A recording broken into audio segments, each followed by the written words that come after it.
Are you serious? Are you serious? The Middle East war has begun. It's just Israel fired first. Israel put the hammer down on Syria's Assad and would not let that convoy of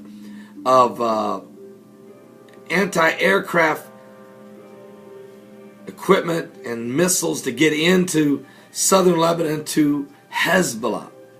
Meanwhile, what about the Fordo nuclear plant that exploded, leaving 40 people dead? That's right. Stephen of Oklahoma just got this report to me. WorldNet Daily is reporting that the explosion, this is the explosion that Israel confirms did happen, and America says they don't know if it happened or not, and Iran doesn't want to talk about.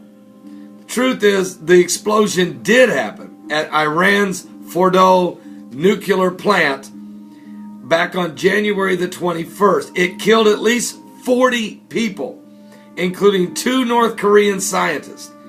Meanwhile, the Islamic regime is labeling WorldNet Daily, who is reporting on this, a mouthpiece for the CIA.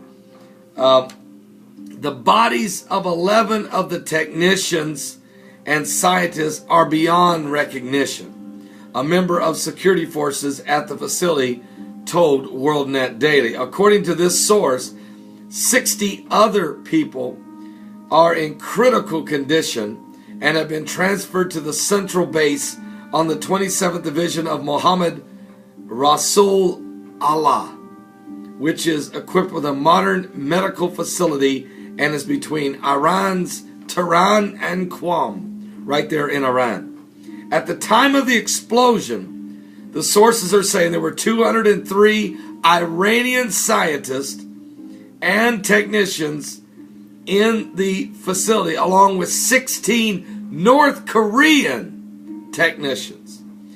And they were all logged on into the site's logs. Although there is a recorded 240 people, so we know there must have been some other helpers and non-essential people that were there. The day before the explosion, the North Koreans had brought in some new equipment, described by the sources as touchscreen monitors and the size of televisions. Also, they were installed in the monitoring room, and some new parts that were installed in the centrifuges before the start of enrichment process. So, this is the story. It did explode, even though the national media in America refuses to cover it. We do know that the Times of London has confirmed it. The Times of Israel has confirmed it. Deb Kafile has confirmed it. WorldNet Daily has confirmed it. And several other sources, but nobody in the national media. Fox News asked the White House specifically, can you tell us what you know about it? And Jay Carney, the press secretary of the United States, to President Barack Obama said, we still don't know anything about such an explosion. All right. Keep that in mind.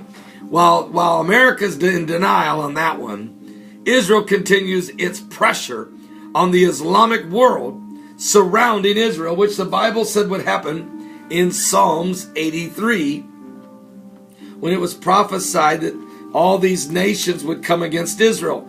I'll read it for you, and then I've got 2 more reports very important to the conflict. In Psalms 83, the Bible says, keep not thou silence, O God, hold not thy peace, and be not still, O God. For lo, thy enemies have made a turmoil. They that have hated thee have lifted up the head. They have taken crafty counsel against thy people. They've consulted against thy hidden ones. They have said, come, let us cut them off from being a nation, that the name of Israel may be no more in remembrance. For they have consulted together with one consent. They are confederate against thee. That is Psalms 83, verses 1 through 5. Now, there's been reports, Alexei got this to me last night, that Israel has done an airstrike in southern Lebanon Sunday afternoon. Again, the major media is still scrambling on this report, but the Times of Israel are reporting that Hezbollah is denying the fact that there are reports that Israel has done an airstrike in southern Lebanon. Hezbollah denies that the Lebanese media reports that Hezbollah is denying it, but the Lebanese media is reporting late Sunday afternoon that the Israeli Air Force struck some targets in the southern part of the country. The reports are saying following days of reported mock raids by the Israeli Air Force claimed a transmission tower was hit.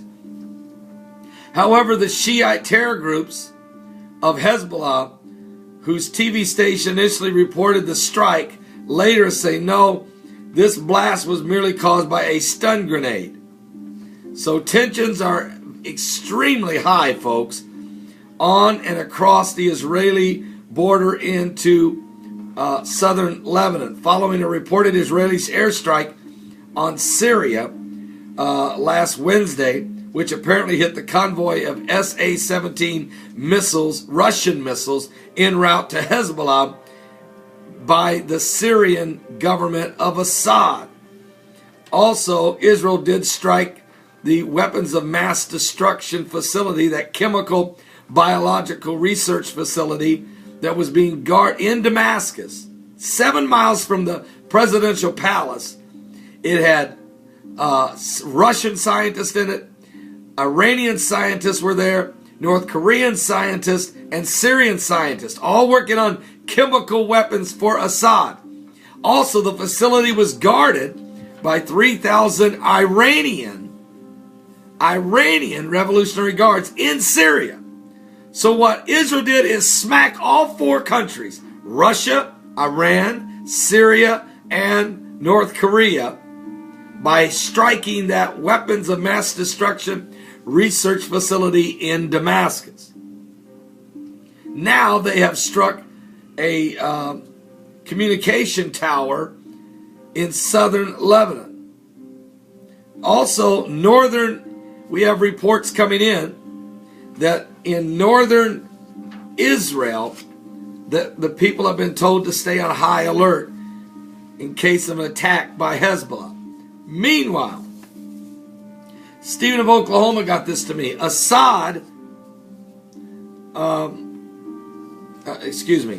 Nick got this to me. Nick of New York. Iran told Israel they will regret the airstrike they did on Syria.